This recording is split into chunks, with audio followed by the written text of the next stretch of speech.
Dan tanda jalan besar yang dia tekan di dada dewa dan iblis tadi adalah sebuah upaya. Saat ini, kekuatannya masih sangat dahsyat. Namun fisik para dewa dan iblis memang berlawanan dengan langit. Betapapun rusaknya, selalu dapat dipulihkan dalam waktu yang sangat singkat. Kemampuan penyembuhan diri ini belum pernah terjadi sebelumnya.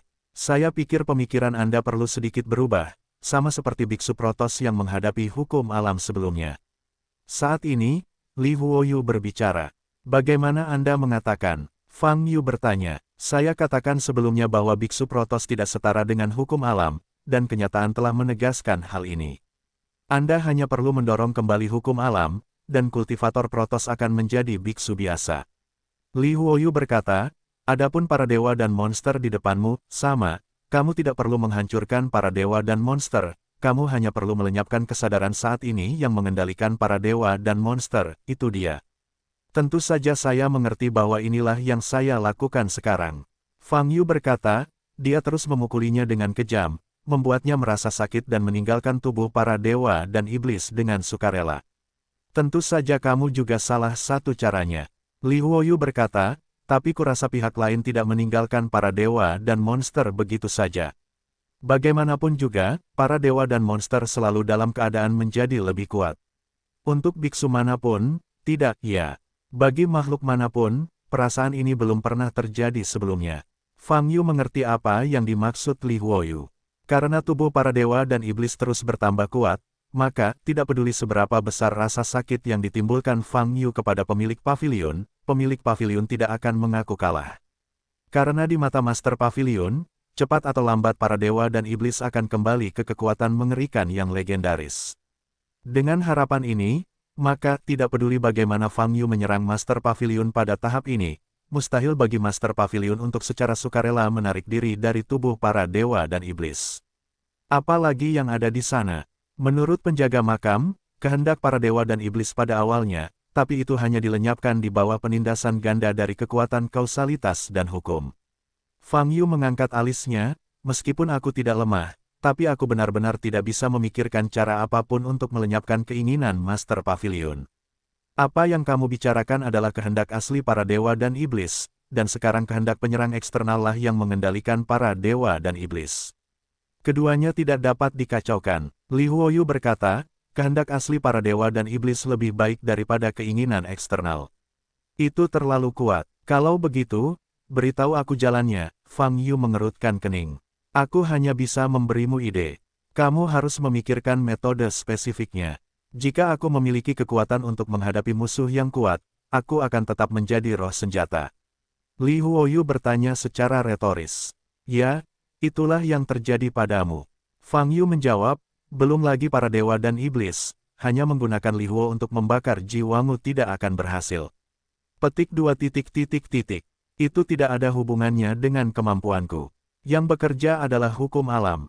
Ketika hukum alam digerakkan, yang terjadi bukanlah jiwamu sama sekali, melainkan sepotong udara. Li Huoyu bereaksi keras, selanjutnya, kemampuanku ini terkait langsung dengan kekuatanmu.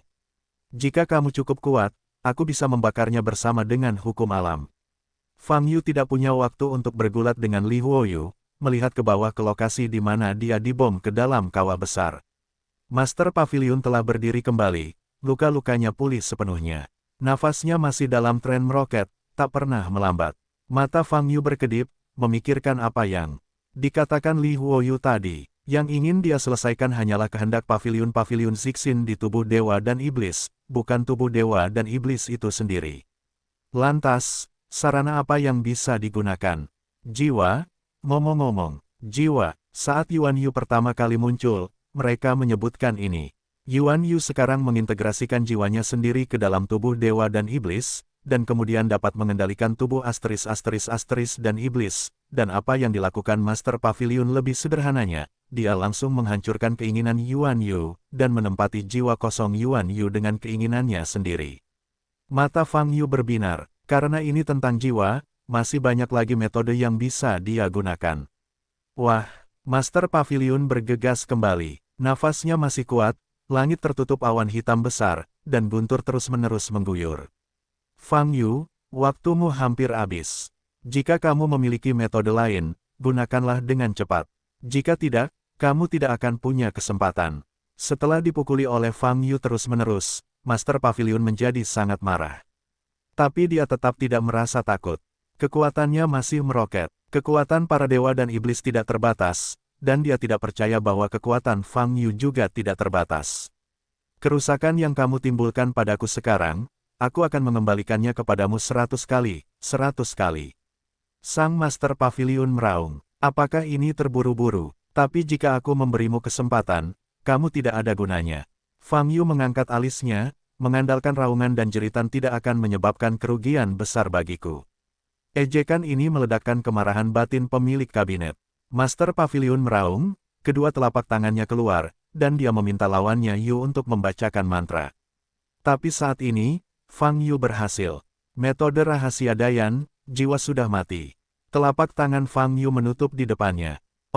Saat ini, ada semburan cahaya biru di telapak tangannya.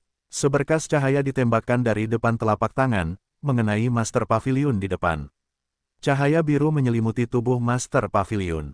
Fang Yu sudah pernah mengucapkan mantra tingkat surgawi sejati ini sebelumnya. Pada saat ini, Master Pavilion tidak merasakan apapun. Tapi saat berikutnya, Fang Yu memisahkan telapak tangannya. Ledakan, pemilik pavilion hanya merasakan suara teredam di otaknya. Setelah itu, ada kekuatan dahsyat yang mulai merobek jiwanya.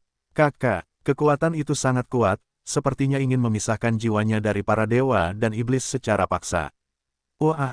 Rasa sakit itu menyebabkan Master Pavilion menjerit. Ini benar-benar berhasil. Mata Fang Yu dingin, dan dia terus menjaga pemisahan antara tubuh dan jiwa para dewa dan iblis. Boom, boom, boom boom boom. Dalam teriakan Master Pavilion, aura para dewa dan iblis sepertinya tidak terkendali, dan semburan energi sihir yang menakutkan terus-menerus meledak, menyebabkan langit dan bumi bergetar, dan ledakan terus berlanjut. Tapi Fang Yu tidak terpengaruh oleh ini, dan masih mempertahankan teknik kematian jiwa ilahi. Fang Yu, apa menurutmu ini bisa memisahkan jiwaku? Jangan pikirkan itu. Mata Master Pavilion berwarna merah darah, dan Fang Yu menatap Fang Yu, melepaskan lapisan cahaya ungu di tubuhnya. Pada saat ini, segel rumit terkondensasi di depannya. Garis luarnya seperti bunga, dan tanda pada benang sari sangat mencolok. Fang Yu hanya melihatnya sekilas, dan dia merasakan otaknya bergetar dan langit berputar. Tapi di saat yang sama, tanda jalan di dahinya berkembang dengan cahaya kemasan. Fang Yu segera sadar, pada saat ini, dia bisa merasakan serangan balik yang kuat dari Master Pavilion. Biarpun teknik kematian roh yang dia gunakan adalah teknik abadi, dia tidak bisa secara langsung memisahkan roh Master Pavilion dari tubuh para dewa dan iblis, karena para dewa dan iblis sendiri juga melindungi jiwa ini. Di bawah perlindungan ganda, meskipun pemadaman jiwa ilahi adalah teknik abadi yang sangat kuat, masih mustahil untuk memisahkan jiwa Master Pavilion dengan cara ini. Tidak cukup hanya menggunakan teknik penghancuran jiwa, kamu harus meningkatkannya. Mata Fang Yu sangat menakjubkan, karena dia memiliki pemikiran di dalam hatinya. Ledakan, dia tiba-tiba berlari ke depan agak jauh. Saat ini, dia hanya berjarak 10 meter dari Master Pavilion. Boom boom boom. Pemilik pavilion masih meraung, seluruh tubuhnya bergerak-gerak, dan nafas di tubuhnya membombardir dengan panik. Dia mengertakkan gigi dan ingin melawan. Tapi saat dia melihat ke arah Fang Yu, tanda jalan di mata Fang Yu, yaitu tanda pedang salib emas, berputar dengan cepat. Tanda jalan di dahi juga berputar. Ini adalah serangan kuat mata Dao yang digunakan setelah membuka bentuk tingkat kedua. Ledakan, saat ini, pemilik pavilion hanya merasakan bunyi gedebuk di otaknya, dan jiwanya hampir meledak. Ledakan, dan kedua bola matanya benar-benar meledak. Rasa sakit yang hebat menimpanya, membuatnya hampir tidak sadarkan diri, dan mantra yang dia gunakan sama sekali tidak efektif. Ledakan, setelah Fang Yu mendekat, tinju silang Dao surgawi lainnya meledak langsung ke tubuh Master Pavilion. Ledakan, ruang di sekitarnya hancur. Kakak, ada banyak retakan di tubuh Master Pavilion, dan hampir meledak. Dan pada saat inilah baik bagian dalam maupun luar terkena pukulan keras, perlindungan jiwa olehnya dan para dewa dan iblis itu sendiri, kelemahan muncul. Fang Yu memanfaatkan kesempatan itu dan mengertakkan giginya, menambahkan hampir seluruh Zenki di tubuhnya ke telapak tangannya. Bas, cahaya biru cemerlang muncul di kedua telapak tangan. Pada saat ini, kekuatan teknik penghancuran jiwa ilahi telah ditingkatkan hingga ekstrim. Kakak, ledakan. Setelah beberapa detik, roh Master Pavilion akhirnya ditarik secara paksa dari tubuh dewa dan iblis. Ledakan. Para dewa dan iblis meledak dengan kekuatan pertahanan diri yang menakutkan. Fang Yu, yang berada di lokasi terdekat, langsung dibombardir oleh kekuatan kekerasan ini. Bum-bum, langit dan bumi berguncang, dan ruang di sekitarnya hancur. Fang Yu terbang terbalik, namun kesadaran ilahinya masih terkunci di dalam tubuh para dewa dan iblis, serta jiwa Master Pavilion. Sebelum para dewa dan iblis mengeluarkan energi magis ini, dia dengan jelas melihat sekelompok roh melayang dari tubuh para dewa dan iblis. Ini menunjukkan bahwa dia berhasil.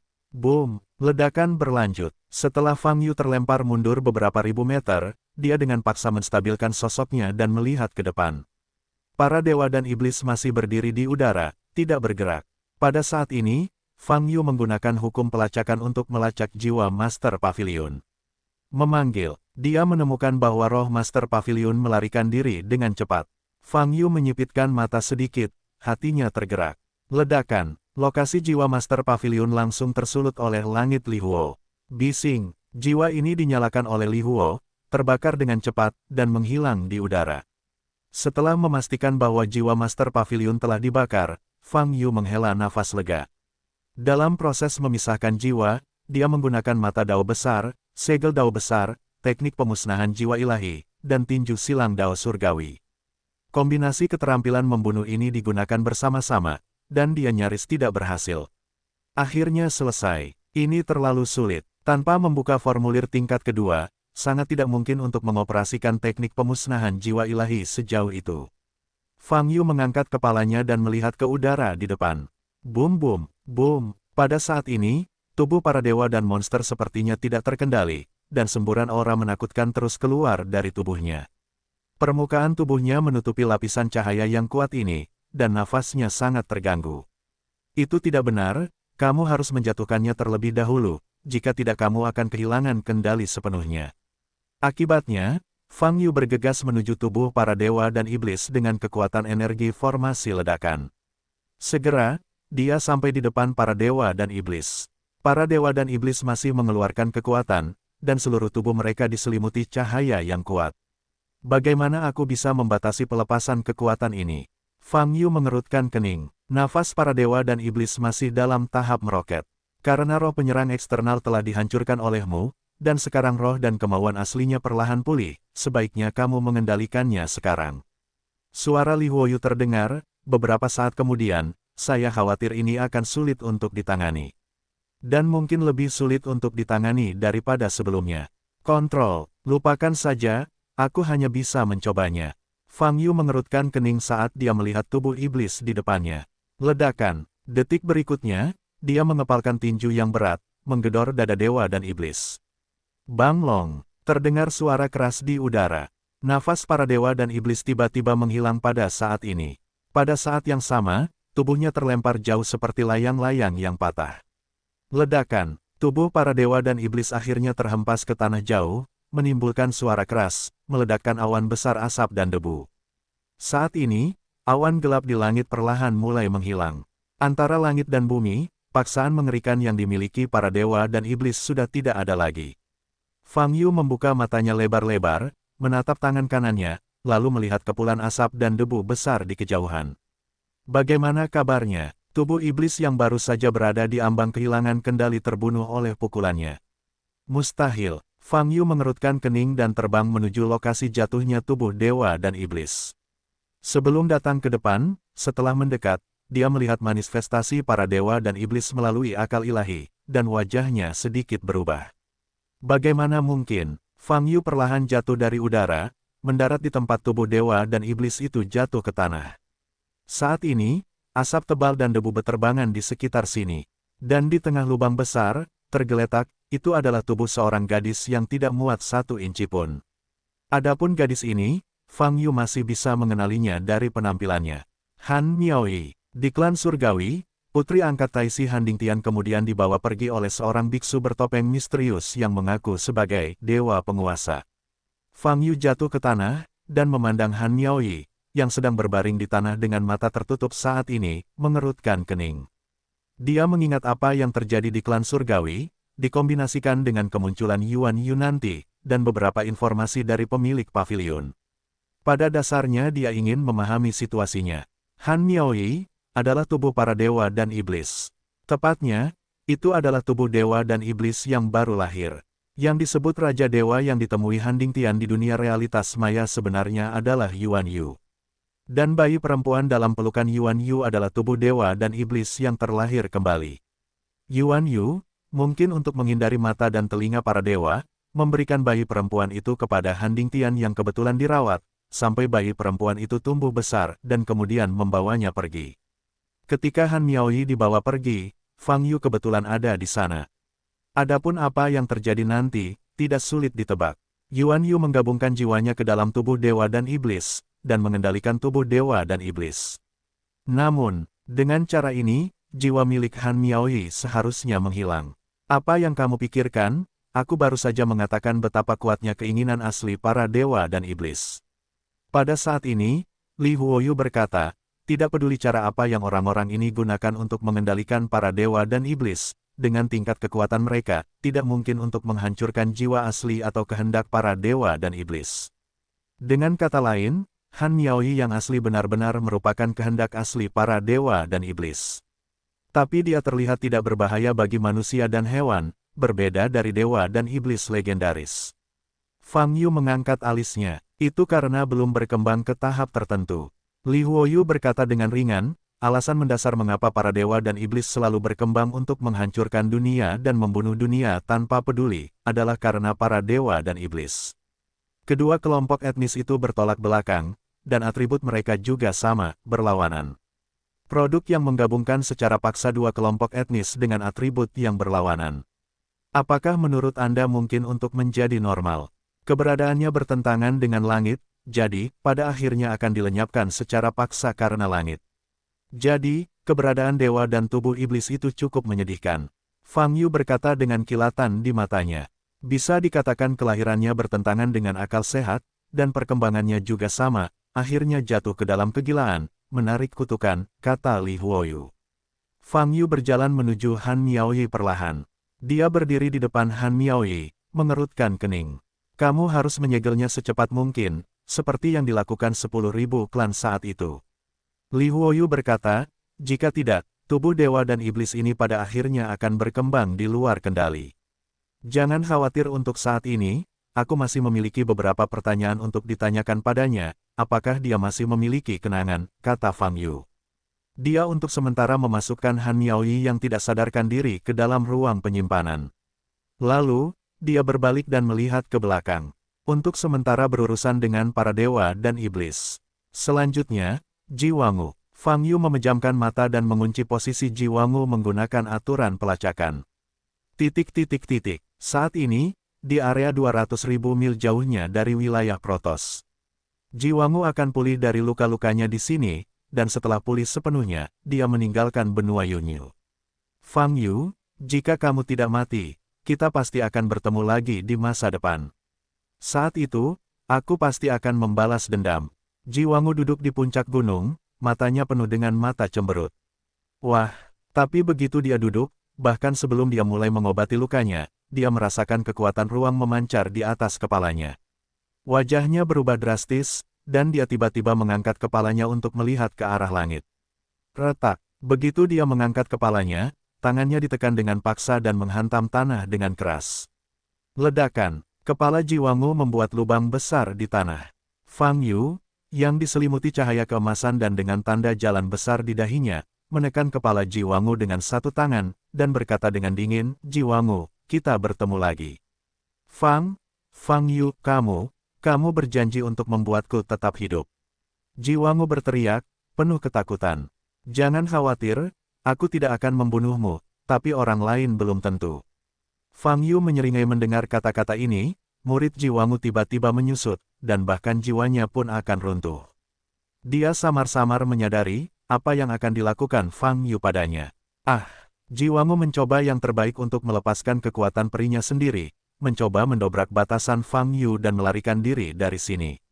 Bum bum bum, Kekuatan surgawi yang agung meletus dari tubuhnya, menyebabkan seluruh gunung bergetar hebat, dan puing-puing berhamburan.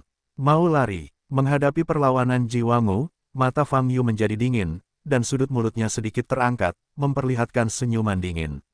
Bang, bang, bang, dia membawa kekuatan abadi yang dilepaskan oleh Ji Wangu, menekan kepalanya, dan terus-menerus menghantamkannya ke tanah.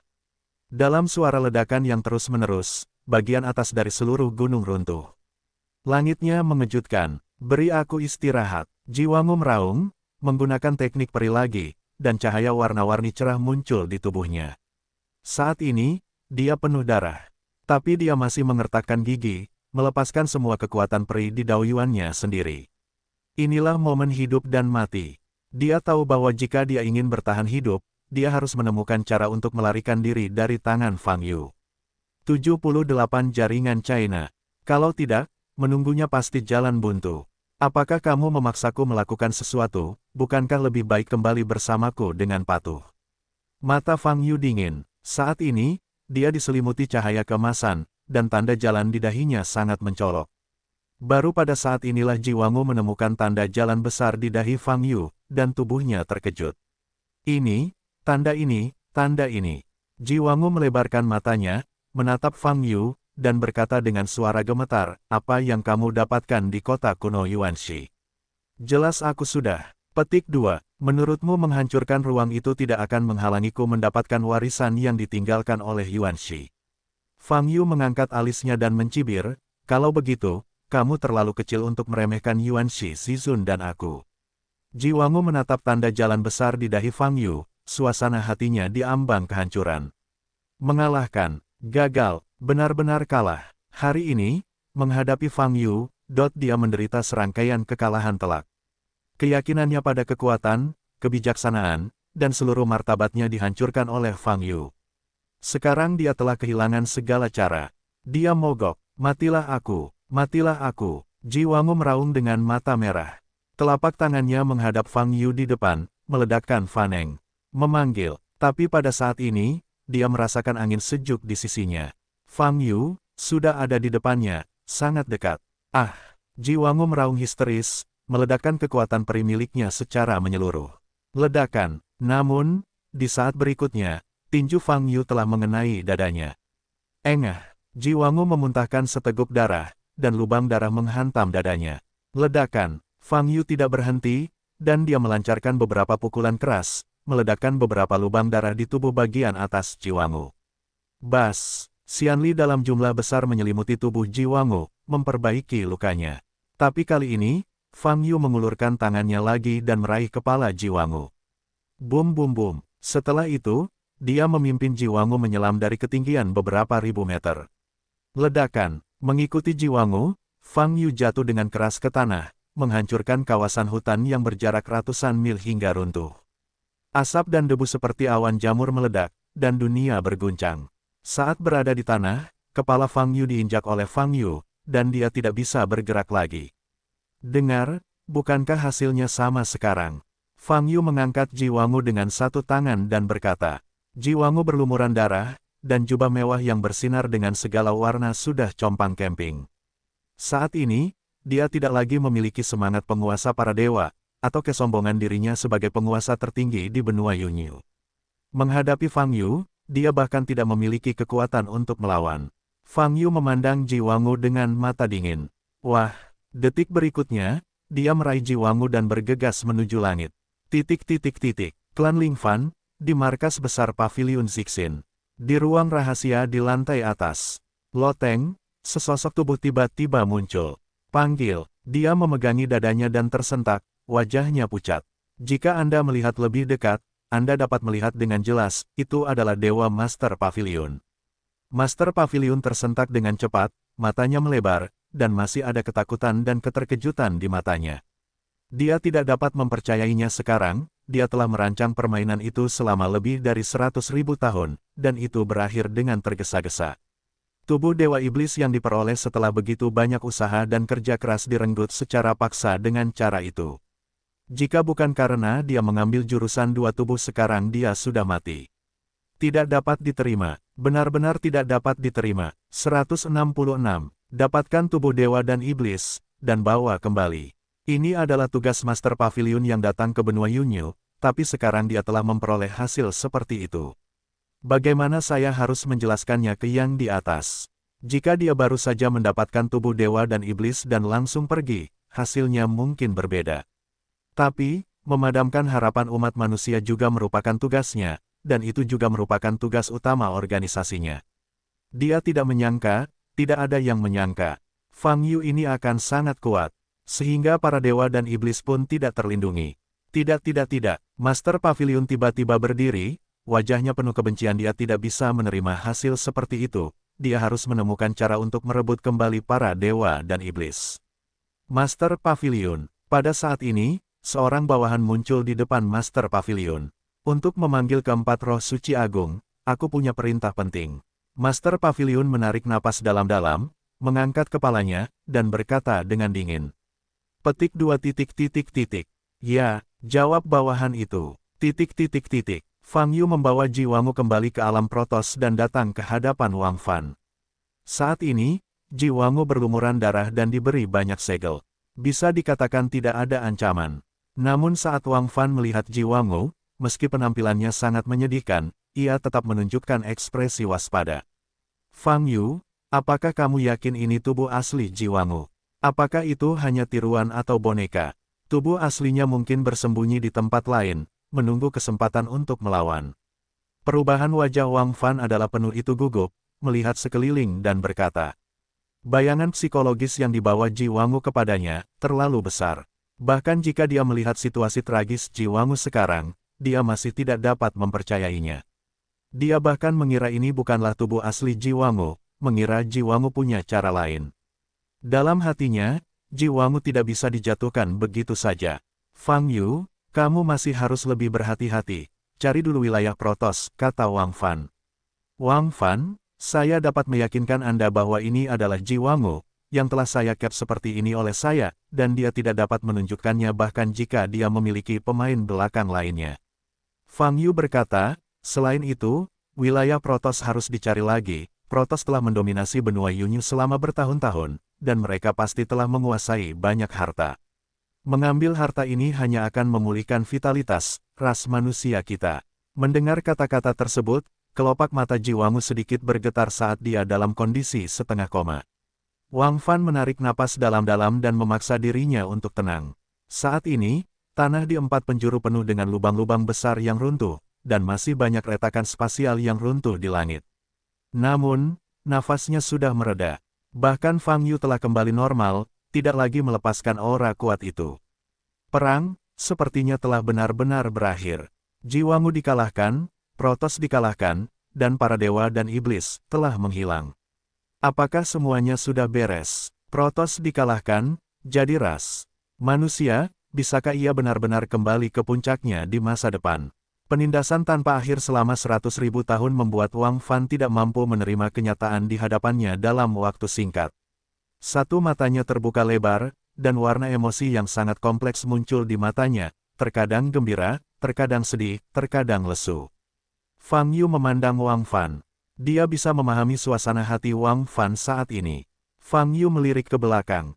Protosnya agak besar, mungkin butuh waktu lama bagi kita berdua untuk mencarinya. Ngomong-ngomong, di mana kelompok orang-orang Cisuan? Mata Fang Yu bergerak sedikit, memikirkan setan. Dalam pertarungan ini, Mozu juga menjadi salah satu protagonis. Tapi karena Yuanju Sangxian, yang berada di level Dewa Surgawi yang tercerahkan, menembak, ras iblis langsung dikalahkan. Setelah itu, Fang Yu bahkan tidak menyadari keberadaan ras iblis. Ini seharusnya belum berakhir, kan? Fang Yu menutup matanya dan menghubungi Cisuan melalui kontrak darah sebelumnya. Pada saat ini, Cisuan, yang memimpin sekelompok bawahan yang masih hidup untuk mundur ribuan mil jauhnya, disambar petir, terkejut, dan berhenti di udara. Mendengar suara Fang Yu lagi dan merasakan nafasnya, Cisuan hanya merasakan jiwanya gemetar. Cisuan, seharusnya ada banyak orang yang hidup di bawah stafmu, kan? Fang Yu bertanya. Cisuan melirik ke belakang, dan hanya tersisa 100 orang. Dibandingkan dengan 1 juta tentara yang perkasa, sekarang hanya ada lebih dari 100 yang tersisa untuk melarikan diri, yang merupakan kegagalan yang dapat dicatat dalam catatan sejarah. Tapi Cisuan sudah terlambat untuk bersedih. Menghadapi hukum alam fusi, serta dewa dan iblis legendaris, dia beruntung dia tidak mati. Fang Sangxian, aku masih memiliki lebih dari 100 bawahan yang masih hidup. Cisuan menarik napas dalam-dalam dan menjawab dengan hormat. Dia tahu betul di dalam hatinya bahwa Fang Yu masih bisa berbicara dengannya dengan nada santai sekarang, ditambah hilangnya aura menakutkan dari dewa dan iblis sebelumnya, hasil perang sudah jelas. Fang Yu mengalahkan para dewa dan iblis. Meski terasa sangat tidak nyata, inilah kenyataannya. Menghadapi Jiwangu, roh jahat yang menakutkan, dewa dan iblis pada saat yang sama menjadi pemenang utama. Kekuatan Fang Yu mengerikan sekali. Saat ini Cisuan tidak lagi ingin memikirkan masalah ini, dia tahu bahwa dia tidak dapat memikirkan alasannya. Menghadapi Fang Yu, hanya ada satu kata tersisa di hatinya. Pakaian. Selain itu, tidak ada yang bisa mengungkapkan perasaannya terhadap Fang Yu. Kalau begitu jangan lari, jiwamu telah dijatuhkan olehku, dan tubuh Dewa Iblis telah dilumpuhkan olehku. Sekarang aman, Fang Yu berkata, bawa kelompokmu kemari dan bantu aku mencari para dewa. Cari Protos. Cisuan tampak terkejut. Iya, harta karun Protos seharusnya banyak. Meski klan Biu terluar harusnya sudah hilang, masih ada beberapa cabang di belakang, terutama klan Surgawi, hartanya tidak akan sedikit, kata Fang Yu. Oke, aku mengerti, aku akan membawa anak buahku kembali sekarang. Cisuan tidak meminta lama, dan langsung menyetujuinya. Cepatlah, kata Fang Yu. Setelah beberapa saat, Cisuan membawa kelompok bawahannya yang masih hidup kembali ke reruntuhan dan mendatangi wajah Fang Yu. Fang Yu melirik, total ada 126 anggota kelompok iblis ini yang tersisa. 2 juta setan berbaris keluar, dan sekarang hanya ada lebih dari 100 yang selamat. Dilihat dari sini, kekalahan ras iblis dalam pertempuran ini bisa dikatakan sangat berat. Tentu saja, Fang Yu tidak akan merasa kasihan pada ras iblis.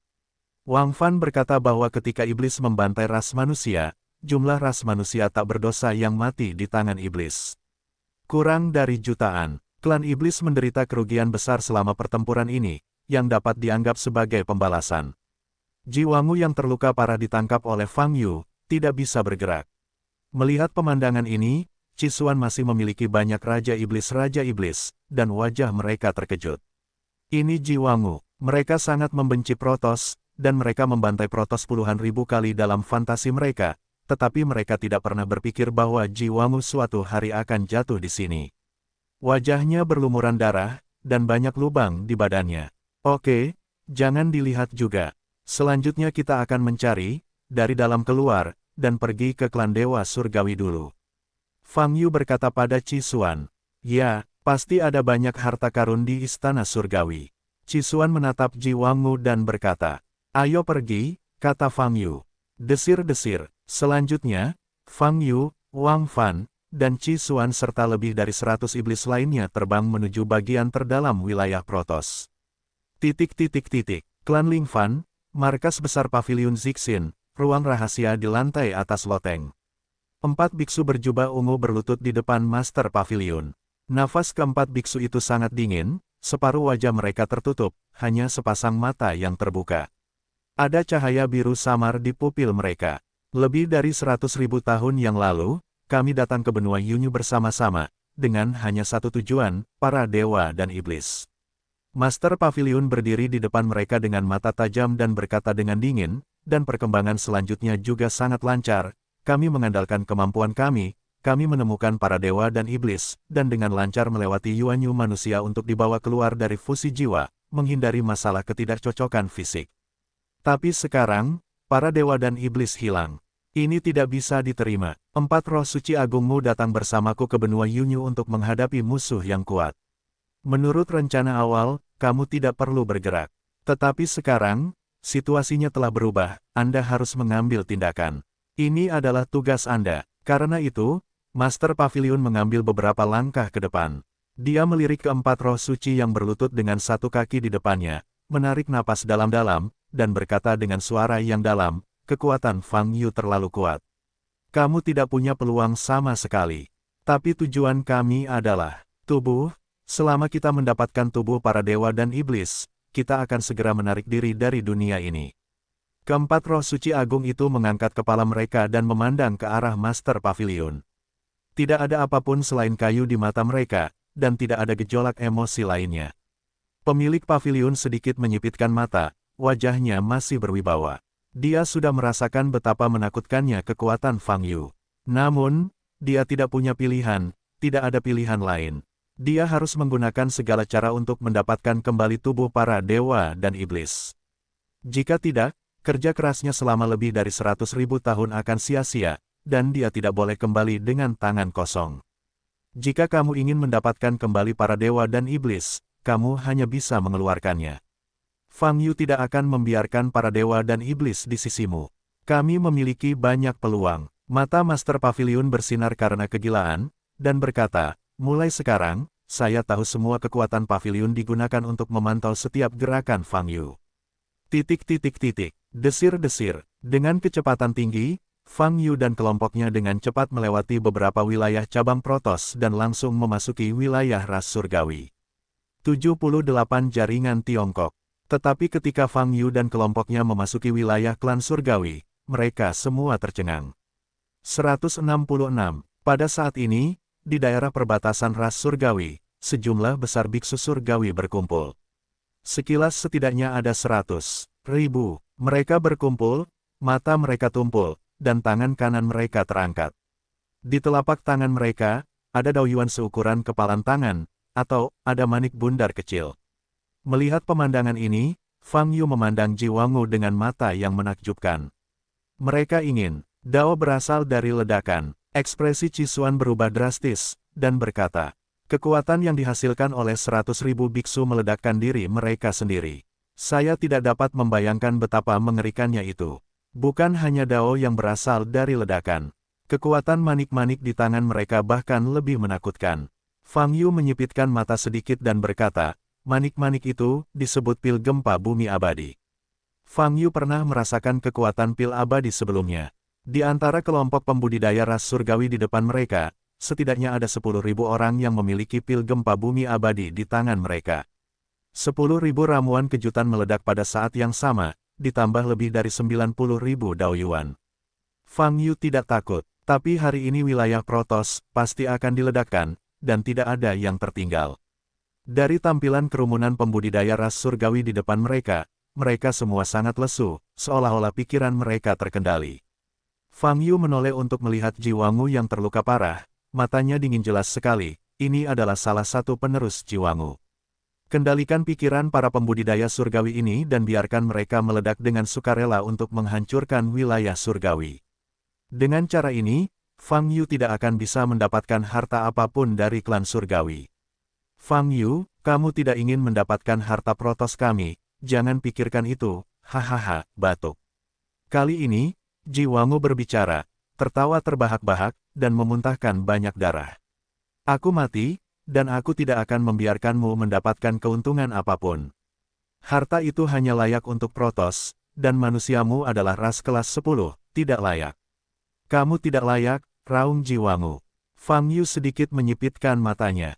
Pada saat ini, dia mengirimkan suara itu ke Cisuan melalui kontrak darah. Pergilah sekarang untuk mencari lokasi istana Dewa Surgawi. Fang Yu berkata melalui transmisi suara. Wajah Cisuan sedikit berubah. Kamu pergi sendiri, Ji Wangu tidak bisa mengetahuinya sekarang, selain itu. Aku akan mengirim hewan peliharaan rohku untuk pergi bersamamu. Fang Yu berkata lagi. Fang Yu, kamu tidak akan mendapatkan apa-apa. Ji Wangu masih meraung. Bentak. Fang Yu menamparkan wajah Ji Wangu dengan tamparan. Pada saat ini, Bei keluar dari dadanya dan terbang keluar. Cisuan juga segera berangkat dan terbang menuju kedalaman ras Dewa Surgawi. Keduanya menghilang begitu cepat sehingga Ji Wangu tidak bisa mendeteksinya sama sekali. Jangan seperti ini, Ji Wangu, ada hal baik untuk dibagikan, dan orang baik aman dalam hidupnya. Fang Yu menarik kembali Ji Wangu ke depannya dan berkata sambil tersenyum. Di sela-sela kata-katanya, dia masih membantu Ji Wangu merapikan kerah bajunya. Namun saat ini, Ji Wangu sangat sedih hingga dia terlihat malu bagaimanapun cara mengaturnya. Fang Yu, kamu membunuhku dan kamu tidak akan mendapatkan apa-apa. Jika kamu ingin mendapatkan semuanya di sini, maka kamu secara pribadi akan mengirimku pergi dari benua Yunyu. Tinggalkan dunia ini, kata Ji Wangu dengan susah payah.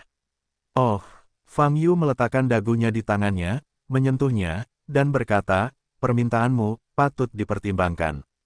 Kamu tidak punya pilihan, bunuh aku, dan kemudian orang-orangku akan menghancurkan seluruh wilayah Protoss.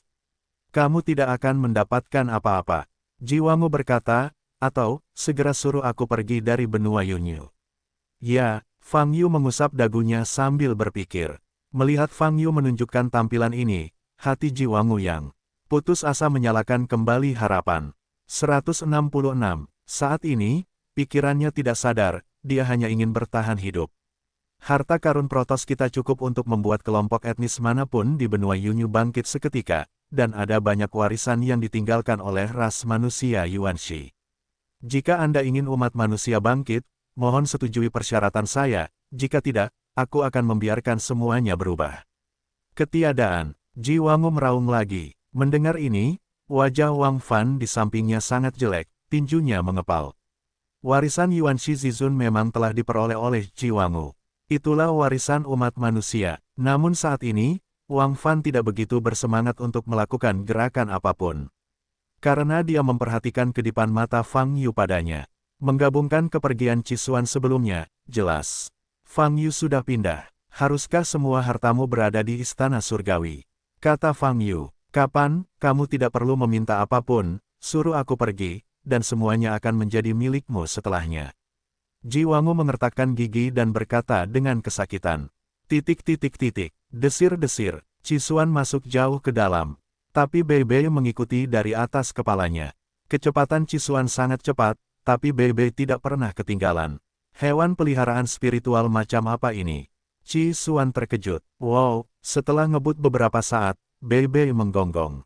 Cisuan melihat ke depan, dan dia melihat cahaya yang bersinar, melayang di atas puncak awan, seperti fatamorgana di istana Tianshan. Istana Dewa Surgawi sangat sunyi saat ini, dan tidak ada aura lain selain cahaya terang. Hal ini menunjukkan bahwa tidak ada lagi biksu Protoss yang tersisa di istana Tianshan, semua telah pergi dan berkumpul di luar. Fang Sangxian, kami telah menemukan istana Dewa Surgawi, tetapi ada banyak batasan di dalam dan di luar istana Dewa Surgawi, dan itu mencakup area yang sangat luas. Bahkan jika kita mencari sekarang, saya khawatir tidak akan ada waktu. Ji Wangu pasti menyadarinya, kata Cisuan. Ketemu, kalau begitu kamu tidak peduli, hewan peliharaan rohku akan mengurus semuanya, kata Fang Yu. Mendengar kata-kata ini, wajah Cisuan berubah, dan dia melihat ke langit. Saya melihat anjing putih kecil itu terbang lewat. Pada jarak ribuan meter dari kuil Tenjin, matanya bersinar terang. Bas, saat ini, cahaya biru turun dari langit. Tanda cincin besar muncul di bagian atas istana Tenjin. Berdengung, seluruh istana Tianshan diselimuti cahaya biru yang dilepaskan oleh tanda cincin. Pada saat ini, Cisuan bisa merasakan pelepasan kekuatan luar angkasa yang sangat kuat. Bas, kekuatan ruang semakin kuat, dan cahaya biru yang menyelimuti istana surgawi semakin terang. Wah, pada titik kritis tertentu, seluruh istana Tenjin tiba-tiba menghilang. Cisuan tercengang. Kembalilah setelah kamu selesai. Suara Fang Yu terdengar. Cisuan kembali sadar dan memandang Bei Bei di langit. Wow, Bei Bei melirik Cisuan, lalu melepaskan tanda cincin dan memasukinya sendiri.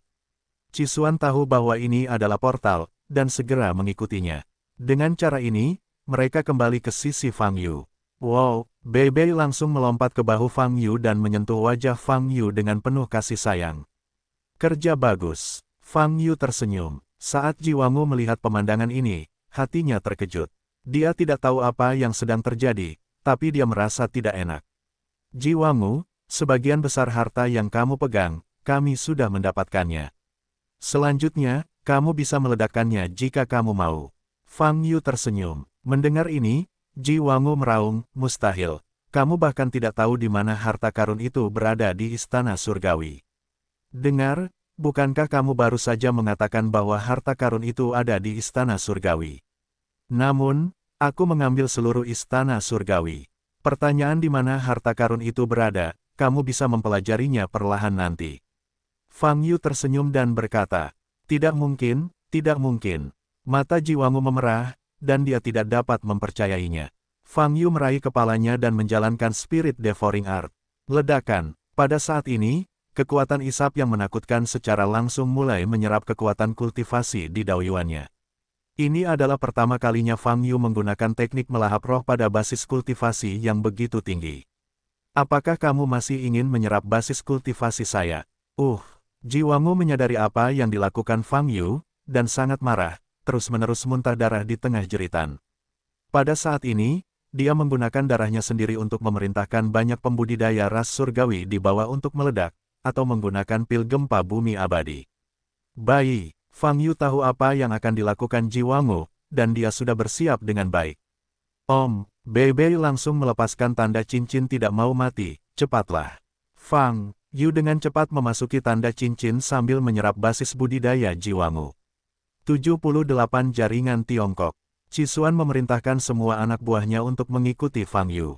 Desir-desir, segera, Fang Yu dan rombongannya melewati tanda cincin dan menghilang pada saat ini.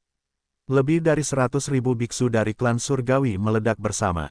Boom boom boom. Kekuatan mengerikan itu. Boom, ledakan dimulai dari alam terdalam dari ras surgawi dan dengan cepat menyebar ke alam luar. Kekuatan mengerikan itu menyebabkan tanah runtuh dan bahkan menembus langit. Pemandangan indah dan menakjubkan di klan surgawi langsung hancur oleh dampak kekerasan. Langit yang dulunya dipenuhi segala macam cahaya berharga, kini juga tertutup asap tebal dan debu yang berhamburan. Klan surgawi, ras yang pernah melampaui benua Yunyu ini, berada pada puncaknya dan tertinggi. Pada saat ini, ia hancur total. Dalam sejarah panjang benua Yunyu, terjadi kelahiran kembali kelompok etnis secara terus-menerus, dan beberapa kelompok etnis juga telah dimusnahkan. Tapi suku yang berada di puncak rantai makanan seperti klan surgawi, suatu hari nanti juga akan dimusnahkan. Ini adalah sesuatu yang tidak berani dipikirkan oleh makhluk di seluruh benua Yunyu. Tapi, pada saat ini, hal ini terjadi. Dan ledakan klan surgawi hanyalah permulaan. Jiwangu menggunakan kekuatan darahnya untuk mengendalikan biksu dari 7 cabang lainnya, dan semuanya memulai ledakan kelompok. Wilayah ras Dewa Roh, ras Dewa Kerajaan, ras Dewa Karma, meledak dengan kekuatan yang menghancurkan satu demi satu. Boom, boom boom boom. Seluruh wilayah Protoss sedang menuju kehancuran total. Ini Jiwangu. Dia berencana untuk meninggalkan benua Yunyu. Dia tidak ingin meninggalkan Fang Yu, ras manusia, atau ras lainnya, segala sesuatu yang menjadi milik Protoss. Karena itu, dia memilih untuk menghancurkan. Saya lebih suka menghancurkan seluruh Protoss daripada membiarkan orang lain mendapat untung. Boom boom boom. Benua Selatan, yang dulunya merupakan wilayah luas yang paling misterius dan tidak dapat diakses, meledak satu demi satu dan meraung. Para biksu di wilayah etnis yang lebih dekat semuanya melarikan diri ke arah timur dengan putus asa, tidak ingin terpengaruh. Protoss, kelompok yang mendominasi benua Yunyu untuk periode sejarah yang panjang, akhirnya kembali ke ketiadaan. Dan orang yang membuat keputusan ini adalah penguasa Protoss yang mereka banggakan, Jiwangu. Hasil seperti ini sungguh ironis. Setelah melewati tanda cincin, Fang Yu dan rombongannya tiba di gurun. Saat ini, ia jauh dari wilayah Protoss. Jiwangu masih berteriak, mengejang hebat di sekujur tubuhnya. Dia dapat merasakan bahwa basis budidayanya hilang. Dengan sangat cepat, dan tempat yang dituju setelah kekalahan adalah Fang Yu. Fang Yu menggunakan teknik sihir untuk menyerap basis budidaya padanya. Jiwangu tidak bisa menerima hal seperti itu. Dia lebih baik mati daripada membiarkan kerja kerasnya selama bertahun-tahun menjadi gaun pengantin orang lain.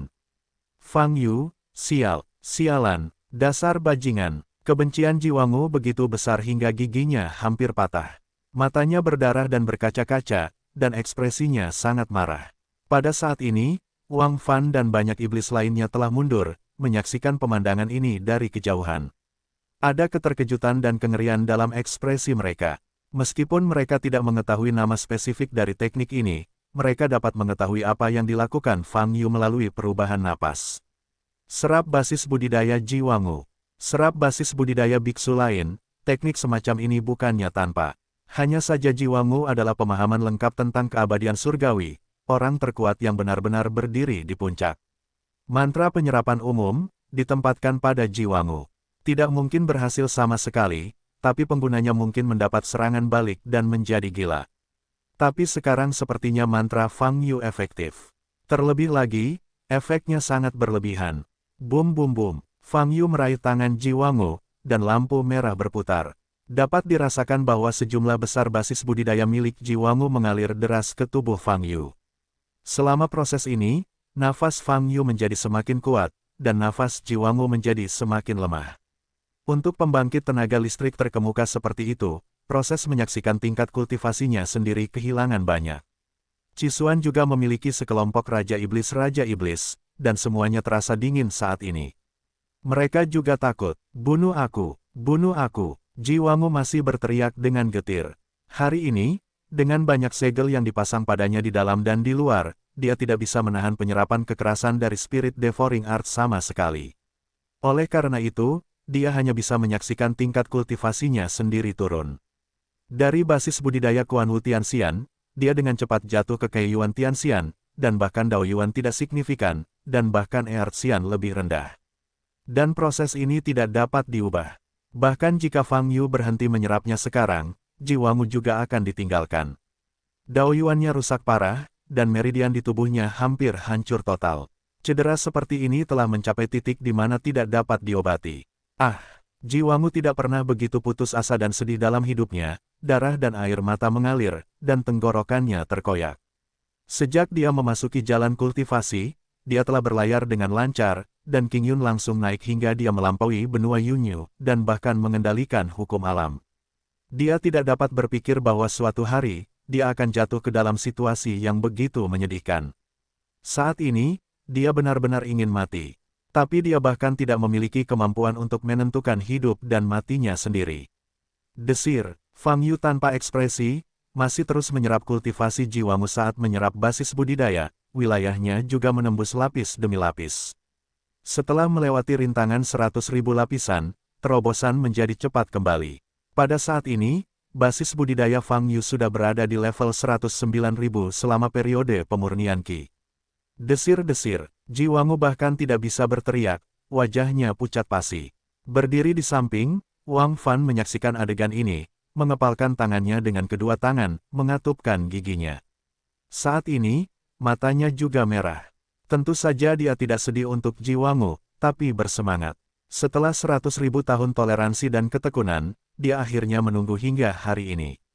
Tunggu sampai hari ini ketika keluhan bisa dibalas. Bum bum. 109.900 lantai, 110.000 lantai. Bentak, setelah berhasil menembus 110.000 lapisan periode pemurnian Qi, Fang Yu berhenti terus menyerap. Basis budidaya di tubuh Ji Wangu kurang dari 1/1000 dari jumlah aslinya yang tersisa, dan pada dasarnya terserap seluruhnya. Dengan penyerapan ini, akan ada 10.000 lapisan lagi. Saya pikir saya telah berkultivasi selama hampir 5.000 tahun dan itu akan menjadi lebih dari 9.000 lapisan. Fang Yu menggelengkan kepalanya diam-diam, dan berkata dengan emosi di dalam hatinya. Setiap tahap berbeda. Peningkatan 10.000 lapisan sekarang memiliki efek yang sama dengan peningkatan 100 lapisan saat itu, kata Li Huoyu. Tentu saja saya mengerti, saya hanya menghela nafas tentang jumlah lapisan ini. Benarkah tingkat kultivasi saya hanya dapat ditumpuk selama periode pemurnian Qi? Jadi di masa depan, saya akan menembus 1 juta lapisan di masa depan. Periode pemurnian Qi, Fang Yu Xindao, belum tentu, saat Anda melepas batasan, Anda juga dapat menerobos dunia. Jawab Li Huoyu, bunuh aku, bunuh aku. Fang Yu masih berbicara dengan Li Huoyu, tetapi Ji Wangu, yang jatuh ke tanah, meratap dengan mulut penuh darah. Ledakan, Fang Yu mengusirnya dengan tendangan. Setelah itu, dia menoleh dan menatap Wang Fan. Hidup Ji Wangu akan dieksekusi olehmu. Fang Yu tersenyum, karena aku berjanji padanya untuk tidak membunuhnya secara pribadi. Mendengar ini, Wang Fan memandang Ji Wangu yang terjatuh ke tanah dan menarik napas dalam-dalam. Dia tidak menolak, tapi mengangguk dengan berat. Kamu bisa melakukannya sekarang, kata Fang Yu. Wang Fan terdiam beberapa saat, memandang Fang Yu, dan berkata, saya tidak ingin membunuhnya di sini. Saya ingin mengeksekusinya secara lebih formal di kesempatan lain. Pada saat yang sama, saya harus menyatakan kepada benua Yunyu bahwa umat manusia kita, sudah tidak ada lagi. Kelompok etnis kelas 10. Fang Yu tertegun sejenak, dan kemudian dia memahami pikiran Wang Fan. Jadi dia mengangguk dan menjawab, ya, mari kita jalankan dua sekaligus. Setelah menyerap basis budidaya Jiwango, Fang Yu siap bergerak lagi. Tapi kali ini, di depannya, Papa, sekelompok iblis yang kuat, berlutut satu demi satu. Mereka semua berlutut di tanah, bahkan kepala mereka di tanah. Melihat pemandangan ini, Fang Yu sedikit menyipitkan mata dan menatap Cisuan yang dipimpin olehnya. Pada saat ini, Cisuan, mengenakan baju besi hitam, mengangkat kepalanya dan mengepalkan tinjunya, berkata, Fang Zizun, mulai sekarang, saya mewakili iblis, tunduk padamu dan umat manusia. Saat dia mengatakan ini, wajah Cisuan penuh dengan kesungguhan, tanpa ekspresi lain. Oh, Fang Yu berkata dengan mata sedikit bergerak, bagaimana kalian para iblis setenar para dewa? Apakah kalian benar-benar bersedia menyerah kepada umat manusia kita?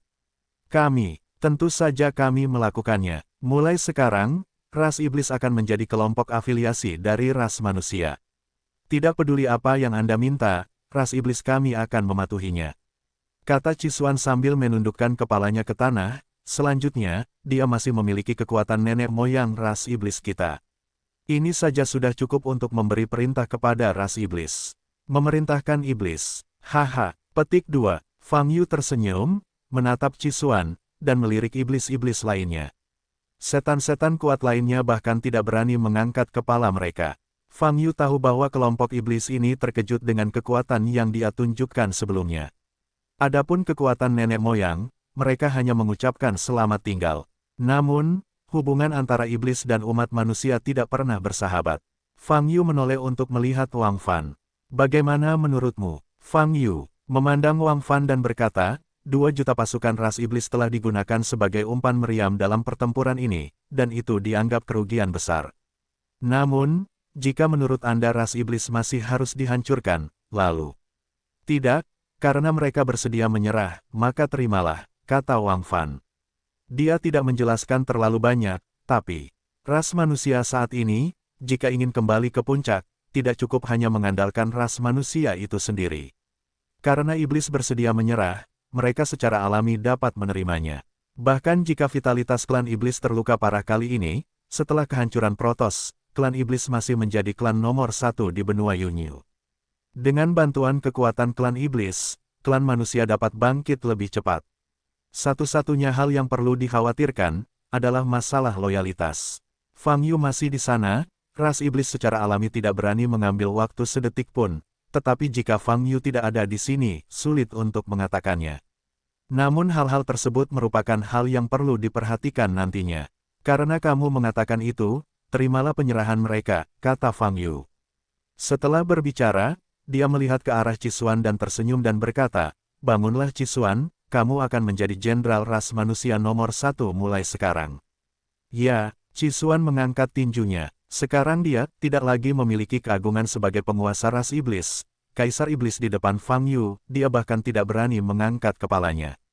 Karena, dia takut mati. Kekuatan tempur yang ditampilkan Fang Yu adalah tamparan dalam membunuh lebih dari 100 ahli klan iblis teratas di depan mereka. Di mana mereka berani membuat masalah. Tinggalkan di sini dulu, dan kembali ke Tiandaomen. Fang Yu berkata pada Wang Fan. Setelah berbicara, dia menoleh dan berkata kepada Cisuan, kamu kembali dan istirahat sebentar, dan aku akan memberitahumu sesuatu nanti. Bagus, jawab Cisuan. Setelah itu, Fang Yu meminta Bei Bei untuk melepaskan tanda cincin itu dan terlebih dahulu mengirim kelompok iblis Cixuan kembali ke wilayah iblis. Dia dan Wang Fan kembali ke daerah di mana Tiandaomen berada. Setelah kembali, hal pertama yang dilakukan Fang Yu adalah mengembalikan Tiandaomen menjadi normal dan muncul kembali di kawasan hutan. Kemudian, dia membawa Jiwangu yang terluka parah ke dalam penjara bawah tanah dan menguncinya di dalam sel. Setelah melakukan ini, dia kembali ke lantai atas loteng, duduk, dan beristirahat sebentar. Pada saat ini, mata Hong Yaozu, Zixi dan yang lainnya di lantai atas loteng memandangnya, seperti melihat dewa. Mereka juga melihat langit penuh dengan gambar imajiner yang dirilis oleh Jiwangu sebelumnya. 78 Jaringan Tiongkok.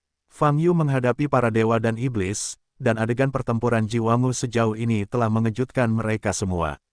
Sayang sekali, meskipun mereka tidak melihat pertempuran berikutnya, Fang Yu duduk di depan mereka hidup-hidup dan melemparkan Jiwangu yang terluka parah ke dalam penjara bawah tanah. Itu sudah cukup untuk menunjukkan kemenangan atau kekalahan dari pertempuran itu. Kakak, kamu benar-benar kakak laki-laki, adik. Aku tidak tahu harus berkata apa. Hong Yaozu melangkah maju, suaranya bergetar karena kegembiraan. Dia tahu bahwa setelah pertempuran ini, Fang Yu pasti akan menggantikan Jiwangu dan menjadi satu-satunya yang tertinggi di benua Yunyu. Dengan cara ini, status adik laki-lakinya secara alami meningkat seiring arus. Benar saja, dia tidak mengikuti orang yang salah. Di sisi lain, wajah cantik Zixi juga tampak bersemangat. Bahkan jika dia tampak seperti pelayan di tempat Fang Yu, dia juga pelayan terkuat di benua Yunyu. Pilihan awalnya tidak salah. Untuk bisa mengikuti orang kuat seperti Fang Yu, belum lagi seorang pelayan, hanya menjadi budak, juga lebih baik dari para biksu di luar. Bagaimana situasi Chen Qianan? Fang Yu bertanya, tidak peduli dengan tatapan di sekelilingnya. Chen Ganan, adik laki-laki itu telah menyambutnya dengan baik seperti yang diminta. Dia bahkan tidak mengenalinya sebagai ibunya. Hong Yaozu kembali sadar dan menjawab. Fang Yu sedikit menyipitkan mata. Pertarungan di wilayah Protos memang telah usai. Dalam pertempuran ini, dia menjatuhkan Jiwangu, memusnahkan Protos, memukul mundur kuil ular, dan mengambil tubuh para dewa dan iblis. Namun, pertarungan belum berakhir. Sisi Protos telah ditangani, tetapi masih ada organisasi. Paviliun Hati, Yuan Yu memperoleh tubuh dewa dan iblis, dan serangkaian proses peleburan para dewa dan iblis. Di belakang layar adalah Paviliun Zixin yang memimpin. Dan orang yang pada akhirnya mengendalikan tubuh para dewa dan iblis juga merupakan Master Paviliun Zixin. Fang Yu berhasil memisahkan tubuh dewa dan iblis dari jiwa Master Paviliun, dan membakarnya sampai mati bersama Li Huo. Tapi, apakah pemilik Paviliun Zixin benar-benar mati? Bahkan jika pemilik Paviliun Zixin meninggal seperti ini, Paviliun Zixin tetap ada. Selanjutnya, apa yang harus dihadapi Fang Yu, adalah Paviliun Hati Intim. Organisasi ini harus terhubung dengan pengadilan suci. Sebelumnya, perhatian Fang Yu tertuju pada dua klan dewa dan iblis, dan dia tidak tahu banyak tentang Paviliun Zixin. Sekarang, perhatian harus dialihkan ke Paviliun Zixin.